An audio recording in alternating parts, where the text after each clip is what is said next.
Hello everyone, welcome back to Talkin' Soccer. I'm your host, Justin Horniker. And after last night's Kansas City Current Louisville game, I had to take a breather. I was going to make this night of, but I'm glad I gave myself some space to cool down after that game.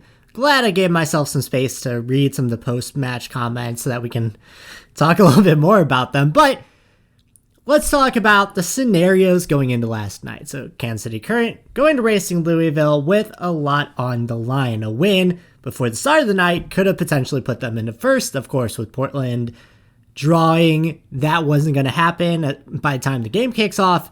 And then, of course, OL Reign winning the Shield. We'll talk about that more in a video after this weekend when we know all the playoff implications of tonight's Chicago Angel City game. But with all that being said, I was a little bit fired up because Kansas City had all control of their own destiny, only to see the worst possible case scenario happen. They could have won the Shield. They could have at least gotten a first round bye. Okay, that's off the table. They could have stayed in third place, gotten a home playoff game. And then you're going to go ahead and lose in stoppage time to Racing Louisville, a team that, quite honestly, Kansas City seems to have a lot of animosity towards. Anytime these two teams play, it's pretty chippy. And I guess in a 12-team league, that's going to happen with most teams. But I think there's a real rivalry there, even more with, Chicago from a regional standpoint. So let's talk about the game itself then, and then we'll talk about just the implications and what we can maybe want to see this team do a little bit better in the future. And a lot of this will be kind of a rehash of what I talked about during Kansas City's 4-0 loss to Chicago a few weeks back. A lot of the same tendencies that saw them lose in Chicago saw them give the game away to Louisville last night. And I say give the game to Louisville. Louisville played a great game. It's not like Kansas City came out and overwhelmingly dominated them and were just unlucky. Louisville were in it from the get-go. This is a back-and-forth game. XG-wise, pretty similar on both sides. Both teams had about one expected goal, and I think that's pretty fair. But then you look at the chances.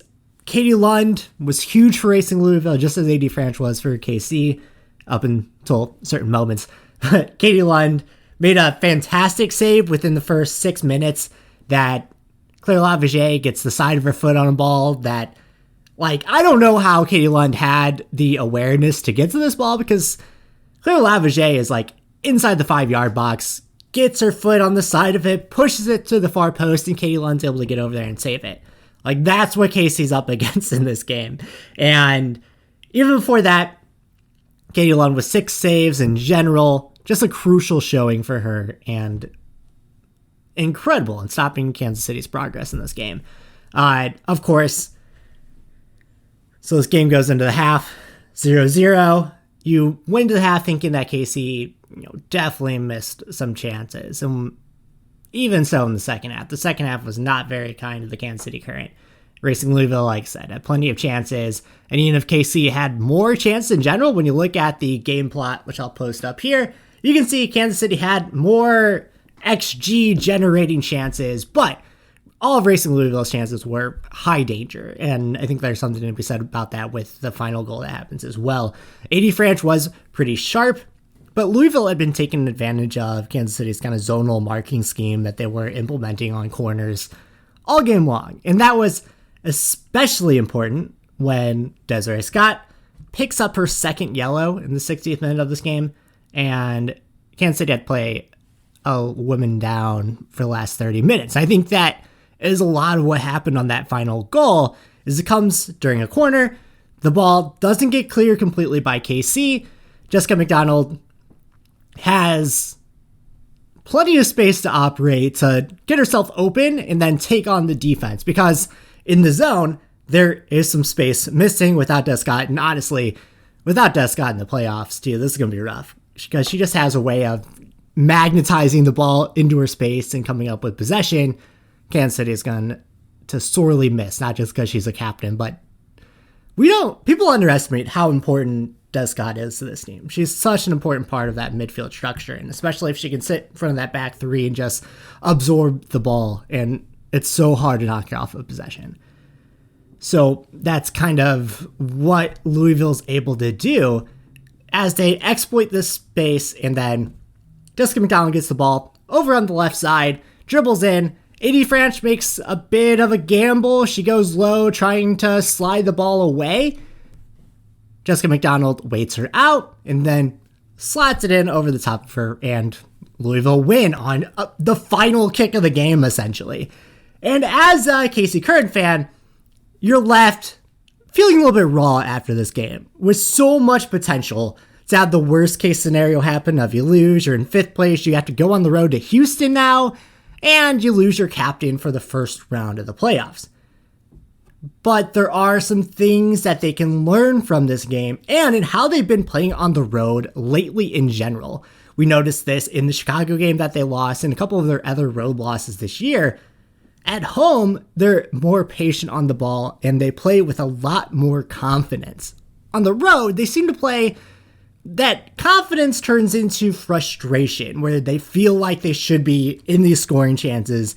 And you can tell that they're just rushing shots. Claire Lavage had a couple of shots from outside the box that I think if she, isn't thinking shoot first and is thinking to slow the ball down, pick her head up, and see that she has Haley Mace down the left side, or to see that, there is a pass open and not try to rush a shot at Katie Lund, who sees it the whole way and is able to get there.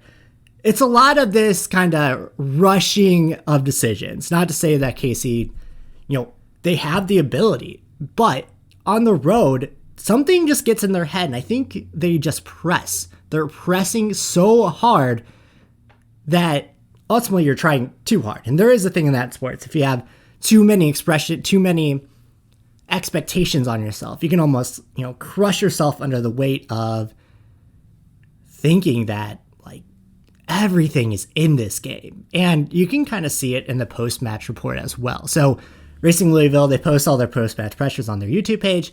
And especially Jessica McDonald, I liked her quotes a lot because she is saying that there's professional pride on the line in this game. Louisville came in knowing that they wanted to win this game, that they needed to win this game just to end the season on a win and show themselves heading into next season that they can end on the right foot. And I think when you're putting a team with this kind of professional pride on the line versus a team that has put a lot of expectations on themselves on the road in tough circumstances, I think that maybe speaks a little bit to the mentality of this game and what we saw in how this game played out. Kim Bjorkgren said in his post-game presser that they paid a lot of attention to CeCe Kaiser and Claire Lavage in the build-up, just in their ability to play in between the lines. And it's what we talked about with this team's front four and their ability to just be incredibly dynamic in how they switch on and off the ball.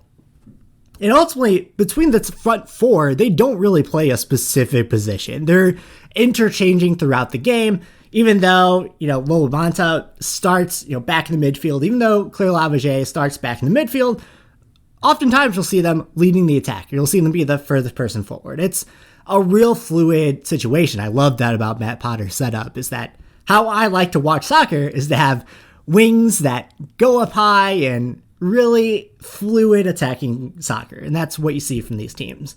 And Louisville seemed to really key in on that. They're very worried about their ability to play in between the lines, even if it borders on a little bit of disrespect. Kim Bjorkgren said, "I don't remember the name of that French girl, but we were focusing on her and CeCe Kaiser." Actually, let me just post that clip here. Can you talk about the team's defensive effort tonight? Good fighting spirit. They work really hard. I think there are a couple of times in the second half we dropped a little bit too low, and we know CeCe and I don't remember the name of the French girl, but they are good between the lines. So I was a little bit worried that I was thinking that we was giving away too much space for a while. So, level of disrespect from Kim aside, Louisville clearly cued in on Casey's attack. And when you're clued in on that attack that has a propensity for rushing chances to begin with, Casey doesn't really have a clinical striker. They're scoring by committee, and that committee is good, but that's maybe one thing I'd like to see them look towards in the offseason is just an out-and-out striker. CeCe Kaiser is great. Lola Bonta is great. Claire Lavage is great. Kristen Hamilton is great. But they aren't out-and-out strikers like, say, Elise Bennett coming off the benches. That's why I love that sub when she comes on, is that she just can give something different to the game that Casey doesn't usually have. So Even though we leave this game feeling a little bit raw of what could have been and how this was kind of a missed opportunity, Kansas City have looked good against Houston this year. And I'll talk about that a little bit more in my playoff prediction video coming up after tomorrow, probably on Monday, after tonight, probably on Monday, after the Angel City Chicago games. But all is not lost, even though it kind of felt like that with how it was such a deflating end of the game, losing on a corner kick like that and losing your captain in the last 30 minutes. Kansas City are a good team. You have to remember where they started from. They were a really bad team last year. To be able to make the playoffs is incredible. And not just to be able to make the playoffs, but to be able to make the playoffs without Lynn Williams or Sam Buessi brought in the offseason. What this team has been able to accomplish this year is just incredible. The way that they've managed assets, the way that they've come together as a team, come together as a group, and really found their identity. We'll have the groundbreaking for the new stadium this week, playoff game next weekend. It's the start of an era for the Kansas City Current. And if this is the down point, is a real disappointing loss that causes fans to get a little bit angry, that's okay, because the team is here. And let's finish this up looking on the bright side. So anyway, thank you all so much for watching this video. Give me a thumbs up if you liked what I had to say, or if you're just mad at the game, mad at Kim Bjorkgren for being a douchebag. Give me a thumbs up. Subscribe if you want to see more from me. I'll be talking some St. Louis City because they play their MLS Next Pro playoff game tonight. We'll talk about that. We'll talk about NWSL playoffs coming up this week and some more videos down the pike. So hope you all have a great rest of your weekend. Enjoy a beautiful night of NWSL, and we'll talk soon.